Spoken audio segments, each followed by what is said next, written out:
ये कहानी उत्तर भारत के एक छोटे से गांव की है, जहां लोग सादगी से जीवन जीते थे। यहाँ का जीवन पूरी तरह से खेती पर निर्भर था और खेती ही उनकी रोजी रोटी का प्रमुख साधन थी। इस गांव का वातावरण प्राकृतिक सौंदर्य से भरा था। हरे भरे खेत, ऊंचे नीचे पहाड़ और एक शुद्ध नदी जो गांव की सीमा के पास से बहती थी। लेकिन इस गांव में एक बात सामान्य थी, कठिनाइयों का सामना करना। यहाँ के लोग सालों से सूखा, बाढ़ और मौसम की अन्य मार झेलते आ रहे थे। गांव का नाम था शांति नगर। इस गांव में राम नाम का एक किसान रहता था जो ईमानदार और परिश्रमी था, लेकिन उसकी किस्मत हमेशा उसका साथ नहीं देती थी। राम एक मेहनती और ईमानदार किसान जो वर्षों से कठिनाइयों का सामना कर रहा है, लेकिन अभी तक सफलता का स्वाद नहीं चख पाया। सीता, राम की पत्नी, जो धैर्य और सहनशीलता का प्रतीक है, वह अपने पति की मुश्किलों में हमेशा उसके साथ खड़ी रहती है। पुजारी जी, गांव के मंदिर के पुजारी, जो राम को उसके जीवन में सबसे महत्वपूर्ण सबक सिखाते हैं। रघु काका, राम के पड़ोसी और एक अनुभवी किसान जो राम को अपने अनुभवों से मार्गदर्शन देते हैं। सरपंच, गांव के मुखिया, जो गांव की समस्याओं और उनकी परेशानियों को हल करने के लिए प्रयासरत रहते हैं। शांतिनगर के लोग खेती पर पूरी तरह से निर्भर थे, लेकिन पिछले कुछ सालों से गांव में सूखे और कीट के कारण खेती पर बुरा असर पड़ा था। हर साल राम अपने खेतों में नई उम्मीद लेकर काम शुरू करता, लेकिन मौसम की मार और अन्य समस्याओं के कारण उसकी फसलें नष्ट हो जाती थीं। इस बार भी राम ने बड़ी उम्मीदों के साथ गेहूं की खेती की थी, लेकिन फसल काटने के समय आकाश में बादल नहीं थे। गांव में इस बार भी बारिश नहीं हुई थी और राम की मेहनत पर फिर से पानी फिर गया। फसल सूखने लगी और उसके पास कोई उपाय नहीं था। वह दिन रात खेतों में पानी लाने के लिए नहरों की सफाई करता, लेकिन पानी की कमी के कारण उसकी फसलें सूख गईं। राम के मन में निराशा गहराने लगी थी। राम की पत्नी सीता हमेशा उसकी मेहनत की सराहना करती थी, लेकिन वह भी अब समझने लगी थी कि केवल मेहनत ही पर्याप्त नहीं है। उसे डर था कि अगर ऐसा ही चलता रहा तो उनका परिवार बर्बाद हो जाएगा। उनके घर में खाने पीने की भी कमी होने लगी थी। सीता ने एक दिन राम से कहा, राम, भगवान पर भरोसा रखो, हमें धैर्य और विश्वास से काम लेना होगा। भगवान हमारी मेहनत जरूर देख रहे हैं। राम ने सीता की बातें सुनी, लेकिन उसके मन में अब भी चिंता बनी हुई थी। वह सोचने लगा कि क्या मेहनत का कोई परिणाम नहीं होता? क्या उसकी किस्मत में केवल असफलता ही है? एक दिन राम गांव के मंदिर में गया। उसने वहां पुजारी जी से अपनी सारी समस्याएं बताई। पुजारी जी उसकी बातें सुनकर बोले, बेटा, मेहनत करना अच्छी बात है, लेकिन केवल मेहनत से सब कुछ नहीं मिलता। तुम्हें भगवान पर विश्वास करना होगा। विश्वास ही वह कुंजी है जो तुम्हारी मेहनत को सफल बनाएगी। अगर तुम खुद पर और भगवान पर विश्वास रखोगे तो कोई भी ताकत तुम्हें सफल होने से नहीं रोक सकेगी। पुजारी जी की बातों से राम के दिल में एक नई उम्मीद की किरण जगी। उसने ठान लिया कि इस बार वह केवल मेहनत नहीं करेगा, बल्कि अपने मन में पूर्ण विश्वास भी रखेगा कि भगवान उसकी मेहनत का फल अवश्य देंगे। अगले दिन से राम ने अपनी खेती में फिर से जी जान से मेहनत करना शुरू कर दिया। गांव में अब भी सूखा था, लेकिन राम ने हार नहीं मानी। उसने अपने मन में एक दृढ़ विश्वास स्थापित कर लिया था कि जल्द ही परिस्थितियां बदलेंगी। राम ने अपने खेतों में नई तकनीकों का इस्तेमाल करना शुरू किया और कुछ उधार लेकर ट्यूबवेल खुदवाया। अब गांव के लोग भी राम की इस बदलती सोच और विश्वास को देखकर हैरान थे। उन्होंने देखा कि राम की मेहनत में एक नई ऊर्जा आ गई थी। राम के मन में अब एक नई शक्ति का संचार हो चुका था। पुजारी जी की बातों ने उसकी सोच को पूरी तरह से बदल दिया था।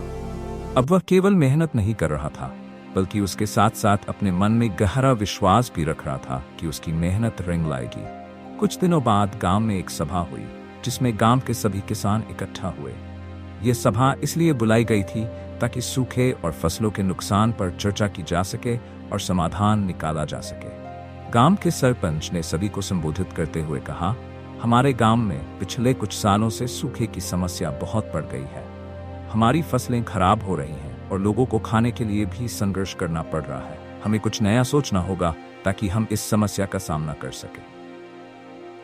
सभा में राम भी मौजूद था, लेकिन अब उसकी सोच बाकी किसानों से अलग हो चुकी थी। जहां अन्य किसान निराशा और हार मान चुके थे, वहीं राम के दिल में विश्वास की नई रोशनी जल चुकी थी। वह उठा और सभा में बोला, सभी भाइयों, हमें मेहनत और धैर्य के साथ साथ भगवान पर विश्वास भी रखना होगा। अगर हम अपनी सोच को बदलें और विश्वास करें कि हमारी मेहनत सफल होगी तो हमें अवश्य ही अच्छा परिणाम मिलेगा। राम की बातें सुनकर कुछ लोग उसकी तरफ देखने लगे। कुछ लोगों ने उसकी बातों का मजाक भी उड़ाया, लेकिन रघु काका, जो गांव के सबसे बुजुर्ग और अनुभवी किसान थे, उन्होंने राम की बातों का समर्थन किया। रघु काका बोले, राम ठीक कह रहा है। मैंने अपने जीवन में कई कठिनाइयों का सामना किया है, लेकिन जब जब मैंने अपने मन में विश्वास और उम्मीद रखी, तब तब मुझे सफलता मिली। हमें हार मानने की बजाय अपनी सोच और दृष्टिकोण को बदलना होगा। रघु काका की बातों ने सभा में बैठे लोगों को सोचने पर मजबूर कर दिया। सरपंच ने भी उनकी बातों का समर्थन किया और कहा कि हर किसान को अपनी फसलों में पूरी मेहनत के साथ विश्वास भी जोड़ना होगा। सभा के बाद राम ने अपने खेतों में एक नया प्रयोग शुरू किया। उसने अपनी जमीन के छोटे से हिस्से में नई तरह की बीजों का प्रयोग किया। उसने शहर के बाजार से वैज्ञानिक विधियों से उगाई गई फसल के बीज खरीदे। यह बीज कम पानी में भी अच्छी फसल देने के लिए तैयार किए गए थे।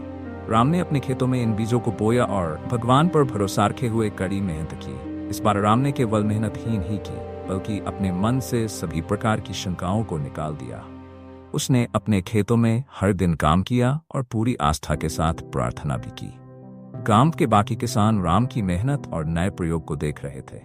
कुछ लोग उसके प्रयोग पर हंसते थे, जबकि कुछ की मेहनत की सराहना करते थे।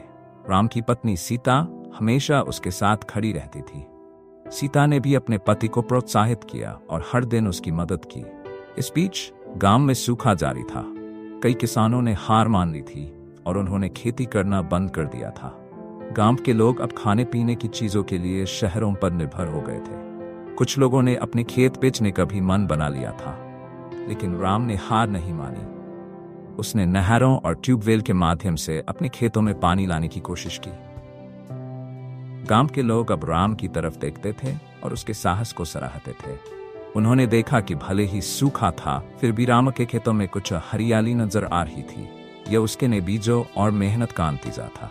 धीरे धीरे गांव के कुछ और किसानों ने भी राम से प्रेरित होकर अपने खेतों में नए प्रयोग करने शुरू किए। कुछ महीनों बाद मौसम में बदलाव आया। गांव में बारिश होने लगी। यह बारिश राम और गांव के अन्य किसानों के लिए किसी वरदान से कम नहीं थी। राम खेतों में उगाई गई फसलें अब हार ही थीं। उसकी मेहनत और विश्वास का परिणाम सामने था। गांव के अन्य किसान, जिन्होंने राम के प्रयोग का मजाक उड़ाया था, अब उसके पास आकर उससे सलाह मांगने लगे। राम की फसल इस बार सबसे अच्छी हुई। उसे बाजार में अच्छे दाम मिले और उसकी आर्थिक स्थिति भी सुधर गई। अब वह गांव के सबसे सफल किसानों में से एक था।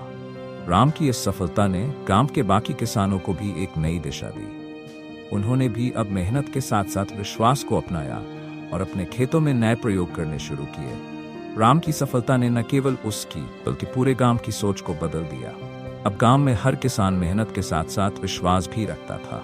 उन्होंने समझ लिया था कि मेहनत तब तक अधूरी है जब तक उसमें विश्वास और धैर्य का मेल न हो। गांव में अब हर तरफ खुशहाली थी। गांव के लोग अब पहले से अधिक मेहनत और लगन से काम करते थे, लेकिन उनके मन में एक नई सोच थी।